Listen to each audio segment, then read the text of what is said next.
कांग्रेस सांसद चरणजीत सिंह चन्नी बोले, surgical strike का सबूत कहां है? पाकिस्तानी नागरिकों को वापस भेजने से हम लोगों को क्या मिला? पहलगाम हमले पर कांग्रेस सांसद चरणजीत सिंह चन्नी का विवादित बयान सामने आया है। सांसद ने कहा कि उन्होंने सर्जिकल स्ट्राइक के बारे में दावे किए थे। सबूत कहां है? मैं तो पहले भी कहता आ रहा हूं और अभी भी कह रहा हूं कि सबूत कहां है। इसके साथ ही उन्होंने कहा कि पाकिस्तानी नागरिकों को वापस भेजने से हमें क्या मिला? अटारी सीमा पहले से ही सील है। सिंधु जल संधि को रोकना संभव नहीं है, तो हमारे गांव कैसे भरेंगे?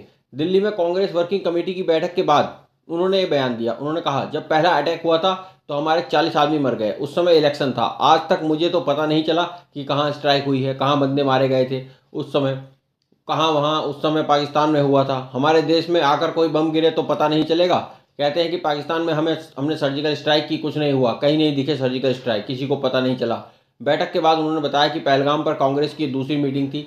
चरणजीत सिंह चन्नी ने कहा कि पहले कांग्रेस की तरफ से सरकार को आश्वासन दिया गया है कि इस विपदा की घड़ी में हम उनके साथ हैं। कांग्रेस पार्टी आतंकवाद को खत्म करने और देश की एकता और अखंडता के लिए सरकार के साथ चट्टान की तरह खड़ी है। कांग्रेस सांसद ने आगे कहा, जो 26 लोग वहां मारे गए हैं उनको मीटिंग में श्रद्धांजलि दी गई। ये जो संकट आया है उसमें जो सुरक्षा की चूक है उनको देखने की ज़रूरत है। हमें चिंता है कि बार बार ऐसे वाक़ये हो रहे हैं। बहुत कीमती जानें गई हैं। जिनकी जान गई है उनके परिवार को सरकार मुआवजा दे। उनके परिवार आगे कैसे बढ़ें, इसका ध्यान रखने के लिए सरकार आगे आए। चरणजीत सिंह चन्नी ने कहा कि आज सरकार की जो क्षमता है उस पर सवाल खड़े हो गए हैं।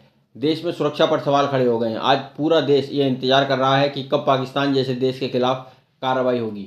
इसलिए हम मांग करते हैं कि सरकार आगे बढ़े। पूरा देश आज सरकार की तरफ देख रहा है और सरकार के साथ है। सरकार उन लोगों पर कार्रवाई करे जिन्होंने आतंक फैलाया है।